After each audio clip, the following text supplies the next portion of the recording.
Shalom a todos, bom dia. Aqui é Fernando Miguel, do canal Uma Bíblia por Dia. Hoje vamos falar sobre Bibliologia Prática 1, que a gente vai introduzir o estudo da bibliologia, como ele se aplica na nossa vida, tá? E como compreender melhor as escrituras, até mesmo para a gente poder ter um amparo exegético e hermenêutico melhor.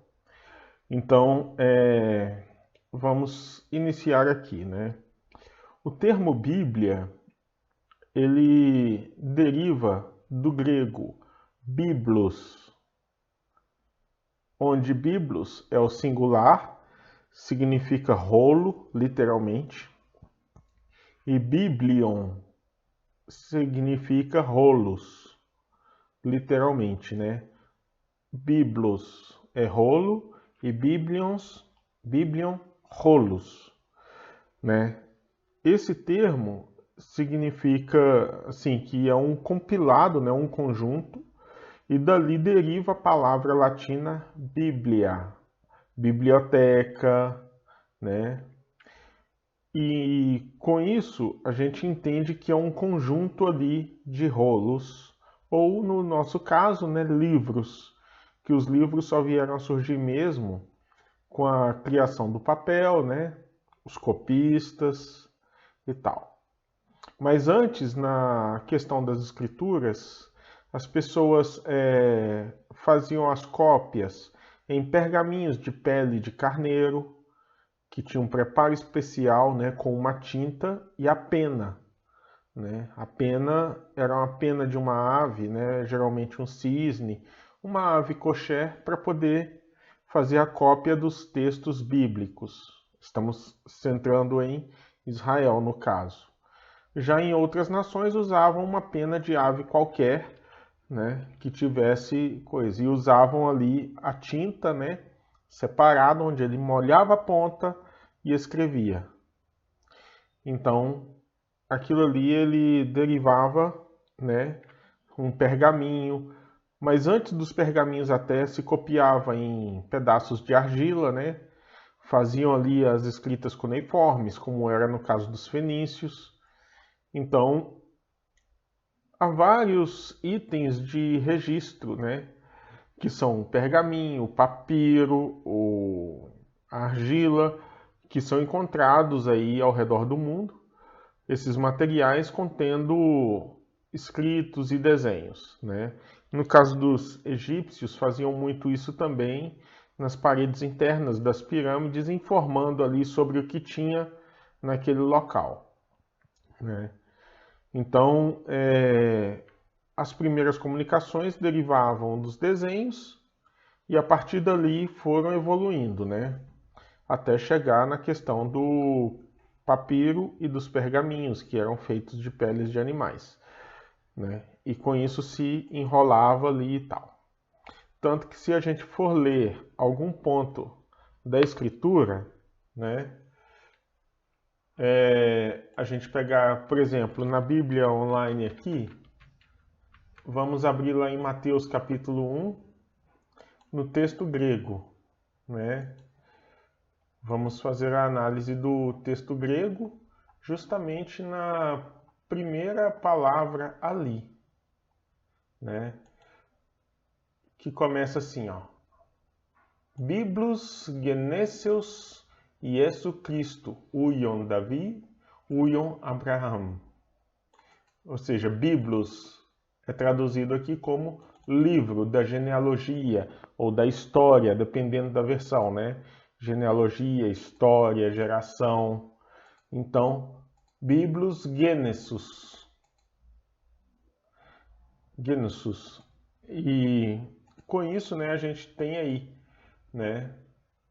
Os livros da Bíblia hebraica, por exemplo, são conhecidos como Sefer. O termo Sefer, ele significa hoje livro, mas se a gente for olhar, o termo Sefer, ele dá uma ideia de de algo, né, maleável, né? Algo maleável, como pergaminho. Então, a gente tem essa percepção, né? O termo Sefer significa livro, mas se a gente for olhar outros significados, a origem de Sefer, né, Sefaradi e tal, dá a ideia de guardiões dos livros, né, ou dos pergaminhos, dos rolos, né. Quando fala lá que em Lucas 12, vamos voltar lá na Bíblia, né, Lucas 12 não, Lucas, acho que aproximadamente o capítulo 3 ou 4, quando fala sobre o Bar Mitzvah do Messias, né? Ele, com 12 anos, né? Então, ele foi questionado, né? E aqui, ó, ele era questionado. Então,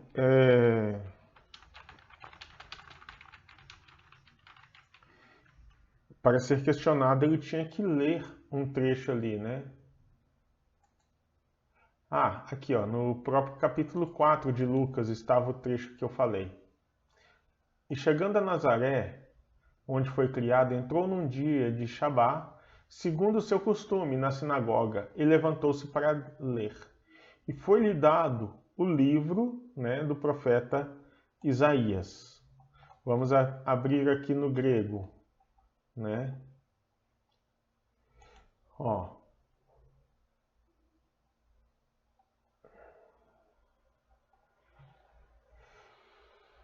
Cadê? Biblion.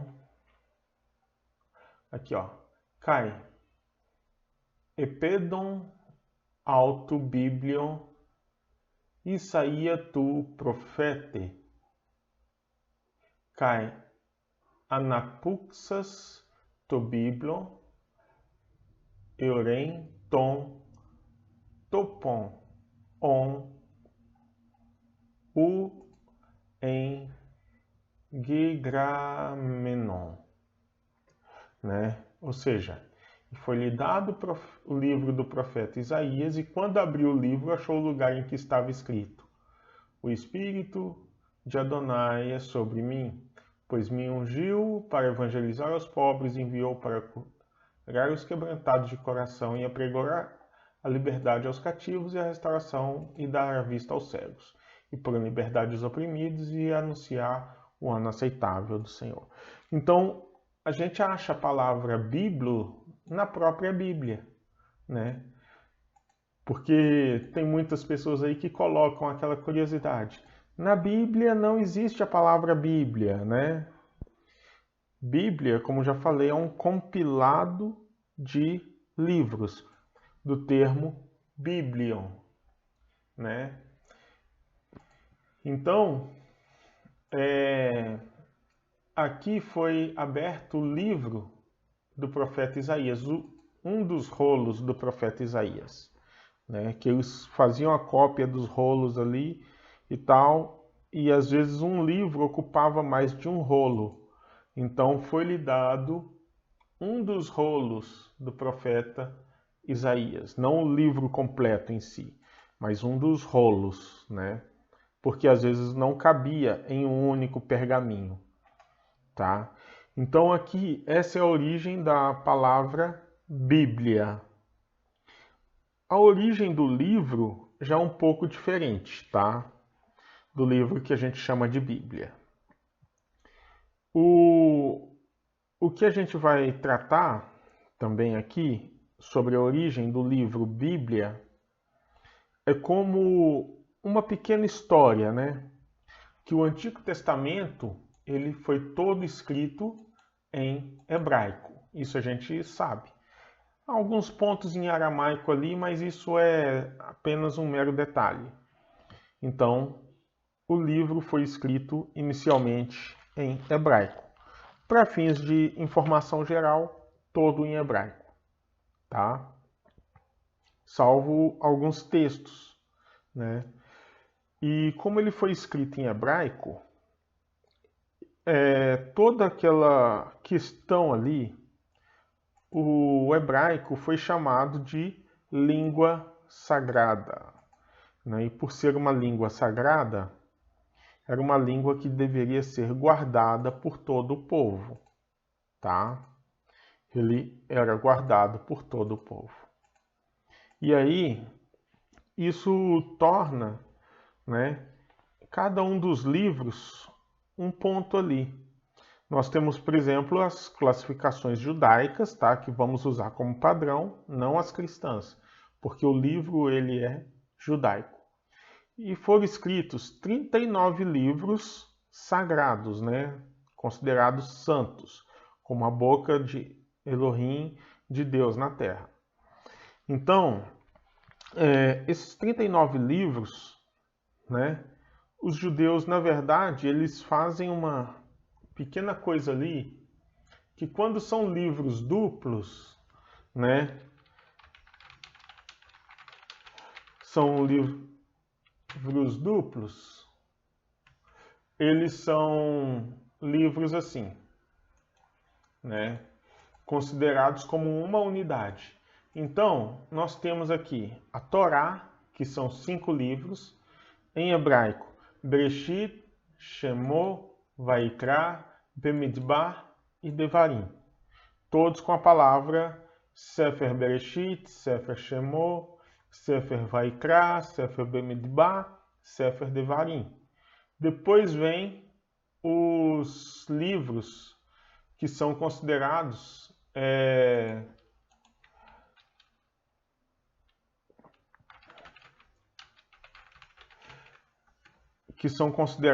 os profetas, né?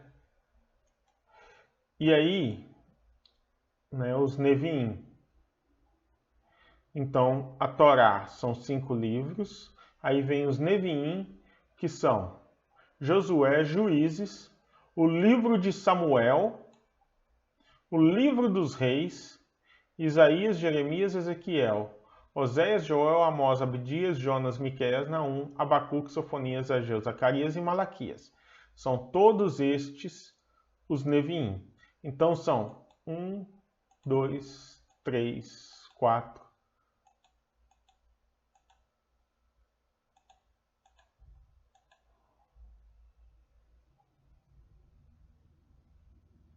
19 livros, tá? O livro de Daniel não é considerado profético, tá bom? Ele é considerado um escrito, tá? Os escritos são o que os cristãos chamam de poéticos e livros sapienciais e históricos, tá? A classificação cristã ela é diferente. E aí, o livro de 1º e 2º Samuel é somente o livro de Samuel, tá? Era um rolo só que contava, né? E o livro de 1º e 2º Reis também, a história de Reis. Foi dividido já muito tempo depois, né? Quando houve classificação dos livros e tal, houve essa divisão, né? Para não ficar muito massivo, muito grande a leitura, certo? Então foi dividido. E aí teve os Ketuvim, né? Que são os escritos.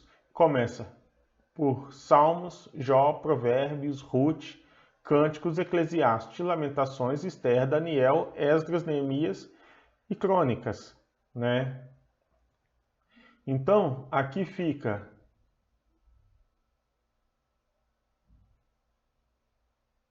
doze livros, né? Como falei, 1ª e 2ª Crônicas são um único livro, tá?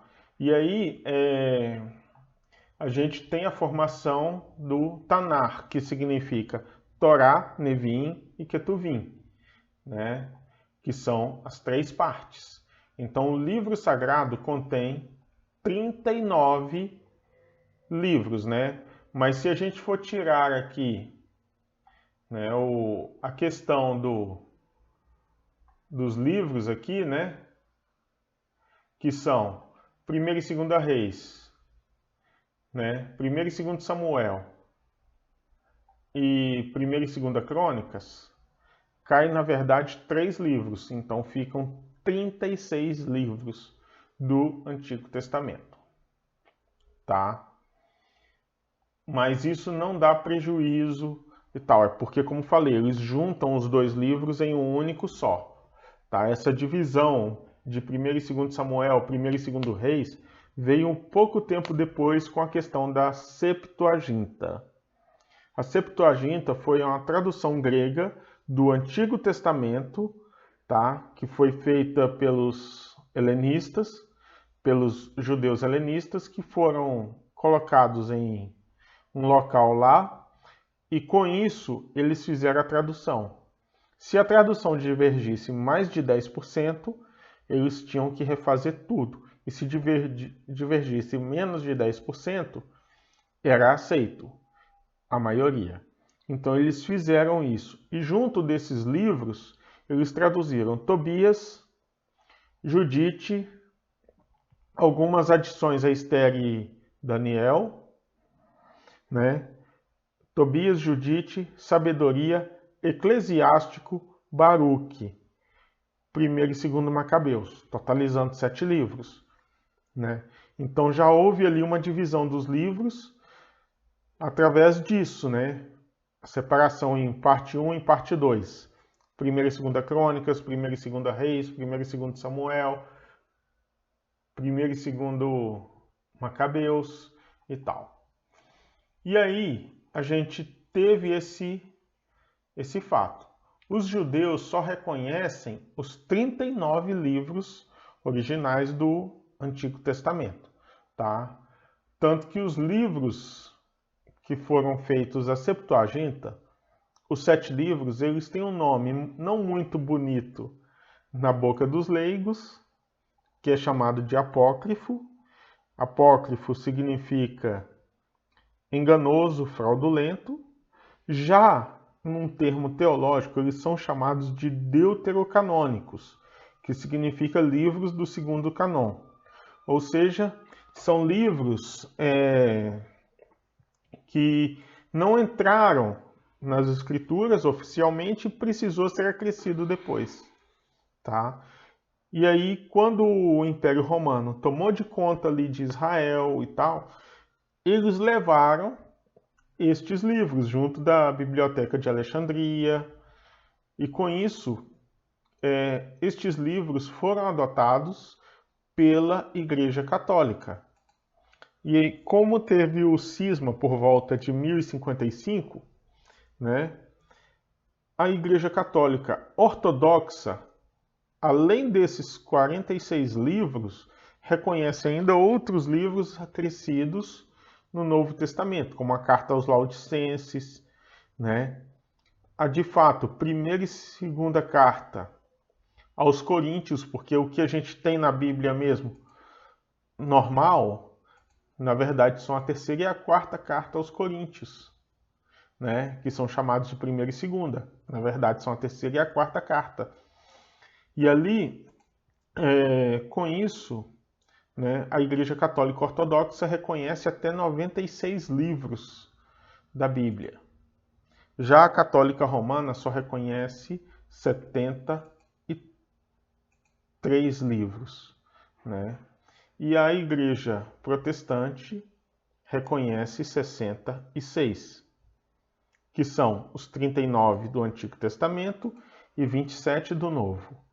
A Igreja Católica reconhece 46 do Antigo Testamento e 27 do Novo. E os ortodoxos reconhecem os 46 do Antigo Testamento e mais alguns do Novo, que, dependendo da igreja, pode chegar a 96 livros. Tem igrejas com 78, tem igrejas com 82, até 96 livros. Então, são Bíblias que eu, infelizmente, não tenho, mas se um dia eu tiver alguma delas, eu apresento aqui, tá? E com isso, gente, a gente tem essa percepção de que a Bíblia, ela foi montada, né, através da vontade do Criador, que ele estabeleceu que fosse chegar a nós hoje. E como chegou isso, que a gente viu, né, a gente reconhece estes livros, mas isso foi estabelecido no Concílio de Nicéia, por volta de 330 depois de Cristo. Ou seja, 200 anos depois do último livro ter sido escrito, né? Que foi Apocalipse, literalmente o último livro. João escreveu Apocalipse enquanto estava em Patmos, então ele entrou na questão. E foram analisados ali diversos autógrafos na época, né? Diversos manuscritos gregos do Novo Testamento, como Mateus, Marcos, Lucas, João, Evangelho de Tomé, Evangelho de Maria Madalena, Evangelho de não sei quem, Apocalipse de Tomé e outros livros foram analisados. Então, eles levavam em consideração livros que não contradissessem o Antigo Testamento, mas que também não fossem contra a fé cristã, que estava estabelecida ali por volta dessa época. E ali, estes livros, eles entraram oficialmente para a Escritura, formando assim a Bíblia. Mas o único problema é que nenhum destes livros tinha divisão em capítulos e versículos, como a gente conhece hoje. Por volta do ano 500, os livros eles foram escritos, né? Aliás, por volta do ano 500, eles foram recalculados ali e foram divididos em capítulos e versículos. Tem até a história do jumentinho, né? Que quando um dos divisores dos capítulos estava dividindo ali, ele estava no lombo de uma jumenta e começou a colocar, a partir daqui, capítulo 2 e tal. Por isso que a gente vê ali no livro de Gênesis, vamos lá na Bíblia, né? Uma coisa interessante, no livro de Gênesis, capítulo 1 e capítulo 2, né? O capítulo 1 de Gênesis vai terminar. E viu Deus que tudo que tinha feito, quanto tinha feito, e eis que era muito bom. E foi tarde de manhã, o dia sexto. Só que aqui tem uma coisa que não faz muito sentido. Olha como começa o capítulo 2. Assim foram criados o céu, a terra e todo o seu exército foram acabados. E havendo Deus acabado no sétimo dia a obra que fizera, descansou no sétimo dia de toda a obra que tinha feito e abençoou o sétimo dia, né? E santificou, porque nele descansou de toda a sua obra que Deus criara e fizera, né? Estas são as origens do céu e da terra quando foram criados no dia em que o Senhor Deus fez os céus e a terra. Até aqui, né, alguns teólogos defendem que deveria ser o capítulo 1. Outros defendem que o capítulo 1 deveria ir até o versículo 3 do capítulo 2. Aí ele coloca no capítulo 4, iniciando de fato o capítulo 2, que deveria ser assim. E estas são as origens do céu e da terra, quando foram criados no dia em que o Senhor Deus fizera os céus e a terra. E toda a erva do campo, que ainda não estava na terra, e toda a erva do campo não brotava, né? Porque o Senhor Deus ainda não tinha feito chover sobre a terra. Ou seja, o capítulo 2 deveria começar entre o 3 e o 4. Na verdade, mais precisamente no 4. Né? Então, o 2 ainda, os versículos de 1 a 3, ainda fala da criação. E contextualize muito com o capítulo 1. Né? E aqui a gente tem essa percepção que essa divisão ela foi muito irregular. Né? Foi muito irregular, porque os capítulos e os versículos foram divididos de uma forma muito aleatória. Tanto que o capítulo 2 aqui, o versículo 4, termina numa vírgula, né? Já o versículo 5 termina num ponto final. Então, não existe uma lógica, né, para poder dizer onde começa um versículo e termina um outro. A divisão ali foi muito aleatória, né? E um detalhe importante, de acordo com a língua que se faz a divisão, tá? É uma divisão diferente, porque eu já observei em Bíblias em italiano que um capítulo ele tem ali, vamos supor, 28 versículos e em português tem 32 versículos, o mesmo capítulo com o mesmo texto, e que a divisão varia, né? Às vezes um versículo italiano junta dois versículos em português em um só. E isso foi muito observado. Então, né, com esse trabalho todo, a Bíblia tinha sido compilada. Por volta do ano 525, Jerônimo traduziu a Bíblia para o latim, que se tornou para a Igreja Católica como língua sagrada, mas o latim não é uma língua sagrada, tá? E que foi a base para a tradução para muitas Bíblias em português, sejam elas protestantes ou católicas. Muitas dessas Bíblias, né, são adotadas aqui com a tradução do latim. E aí a gente tem essas percepções. A gente consegue analisar que muitas delas derivam do latim por causa de termos que não existem no hebraico, mas existem no latim, e eles só fizeram uma comparação e uma tradução que não era muito confiável no latim. Então, isso acabou passando para as Bíblias em português, para as Bíblias em italiano e tal, e outras línguas, né? Como o povo tinha mais acesso à Bíblia em latim do que ao texto original, acabou sendo uma coisa mais, né, comum, vulgar, e daí o termo Vulgata, né? Então a Bíblia Vulgata se torna o parâmetro de tradução. E com isso a gente tem toda a questão das traduções em língua portuguesa. E essa aqui é a parte interessante, né? Que as Bíblias que a gente usa são traduções de traduções. Não são diretamente do hebraico, como muitos afirmam, né? E a maioria das Bíblias não tem sequer uma proximidade com o texto hebraico. São paráfrases, são traduções de equivalência dinâmica, traduções de equivalência formal, traduções mistas, que acabam misturando as coisas e não levam a uma compreensão real do texto. Uma paráfrase, por exemplo, o próprio tradutor ali, ele inclui a sua interpretação dentro do contexto bíblico. E isso torna ela uma paráfrase.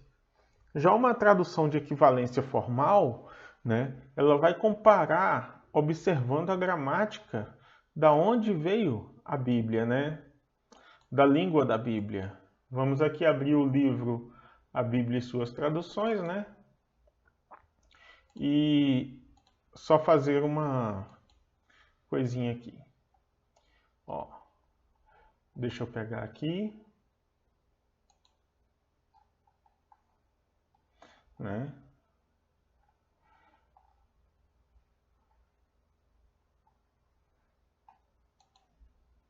Disposição do versículo.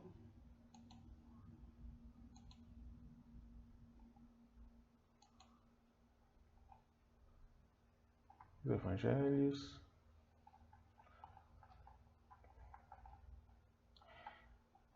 E aqui, ó,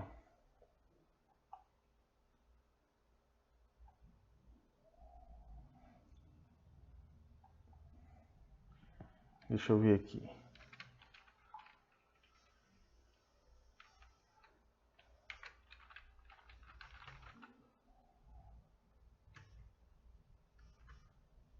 Aqui, ó.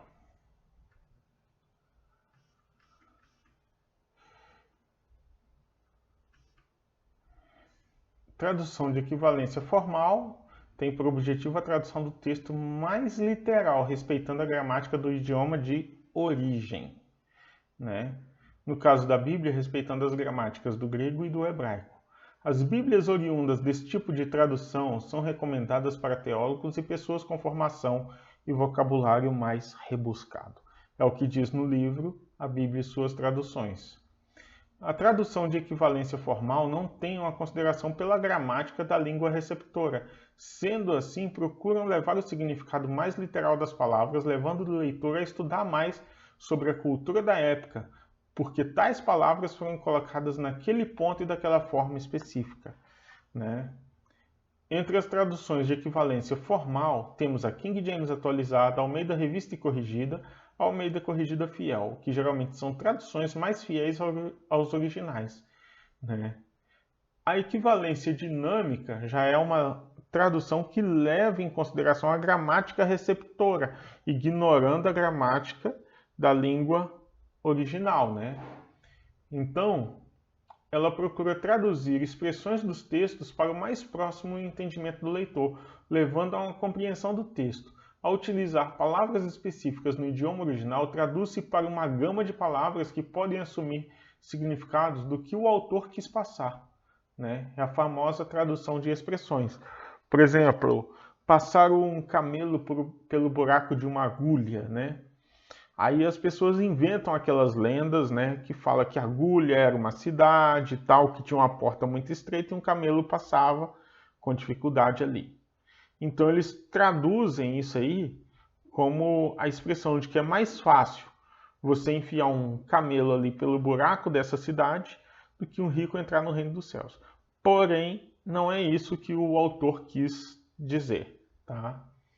E geralmente é usada para fazer entender expressões idiomáticas na língua original, com seus vícios e gírias, para algo que leve o leitor a compreender o que quer dizer de fato. Na expressão em inglês, por exemplo, no way, temos o significado literal de não caminho, né? No way, no, não, way, caminho, estrada.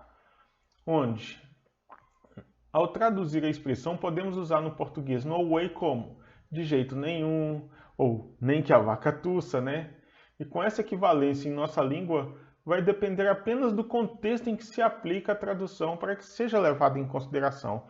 A pessoa chega e fala assim, vamos sair semana que vem? Aí você fala, no way, não, quero não, não posso, de jeito nenhum, não, né? Então, a tradução de equivalência dinâmica, temos a Bíblia de Jerusalém, Peregrina e NVI, né?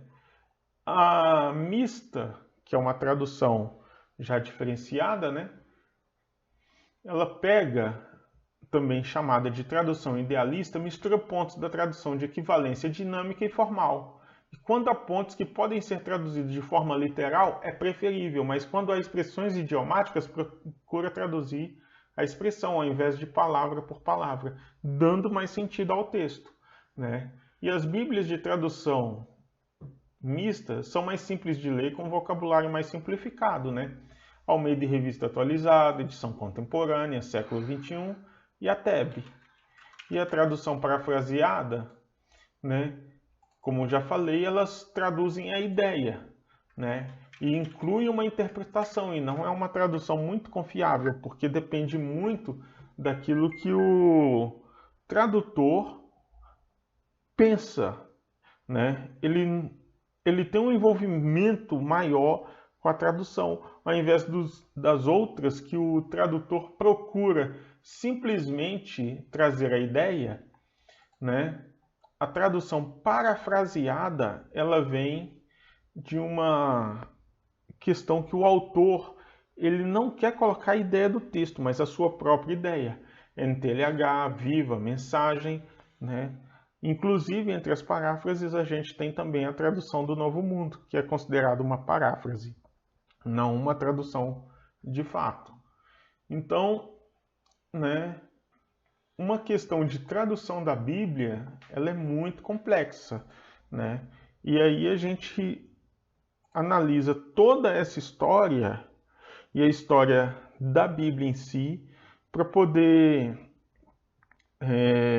entender que tudo aquilo que a gente observa no texto, ele tem um significado na cultura de origem e não pode ser diretamente aplicado à nossa cultura, né, como a gente quer. Então, a gente vai ter que fazer muitas classificações de Bíblia, estudar cada uma delas aqui, né? e analisar os textos, para que a gente possa entender melhor o que é o nosso livro sagrado. E conhecendo um pouco dessa história e sabendo a origem da palavra, por que esse título foi escolhido, né, a gente vai conseguir compreender também por que este livro chegou até nós, trazendo a mensagem que traz, né, para a nossa salvação, para a nossa comunhão com o Eterno. Entenderam? Então, estudar esse livro não é só estudar somente seus textos, mas compreender também que há no Brasil cerca de 86 traduções sendo vendidas hoje, todas diferentes, e mais de 400 tipos de Bíblias, considerando todas as variações de estudos, visões denominacionais com estudos, comentários e tal. Nós temos aí mais de 400 Bíblias no mercado. Então, tudo isso mostra que é um livro muito bem analisado. E a gente tem que fazer ainda outras análises para considerar também até a ideia de comprar uma.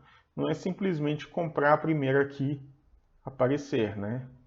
Então, é um estudo muito aprofundado, tá? E a gente tem que trazer isso para a nossa vida, porque a nossa fé depende disso, certo? E às vezes um ponto errado ali na tradução pode ser até nocivo demais, como a gente vê no caso, a tradução do Novo Mundo, né, que tem muitos pontos errados e leva as pessoas a crerem em coisas que não têm muito amparo, tá certo? E ó, eu vou deixar aqui uma chave Pix, né, aqui no final do vídeo agora. Quem quiser contribuir com essa chave Pix, tá? Ela também vai estar na descrição aqui embaixo, tá certo? Então seria interessante vocês contribuírem, né? Se quiser que a gente melhore equipamento, tudo, até mesmo porque a gente precisa de materiais de pesquisa também para poder trazer um ensino melhor para vocês. Por enquanto eu estou utilizando apenas o meu livro, tá? Que é a Bíblia e suas traduções, que em breve será publicado impresso e estará disponível à venda em todo o Brasil, tá bom? Então, quem quiser pode fazer essa contribuição. Também curta, compartilhe aí nas redes sociais, Facebook, Instagram, para a gente poder levar este conhecimento a mais pessoas. E de vez em quando eu vou apresentando outras Bíblias aqui também, tá? E esse curso será ministrado às terças e quintas para quem tiver interesse, tá? E se alguma igreja quiser apresentar isso de forma na sua igreja, a gente faz o seminário Uma Bíblia por Dia, que é um pequeno ali encontro com as pessoas para poder explicar as diferenças e semelhanças entre as versões das Bíblias, tá bom? É só entrar em contato pelos comentários ou pelo telefone que vai estar também ali no grupo do WhatsApp, tá? Vou deixar um grupinho também aí para quem quiser tirar dúvidas, tá bom?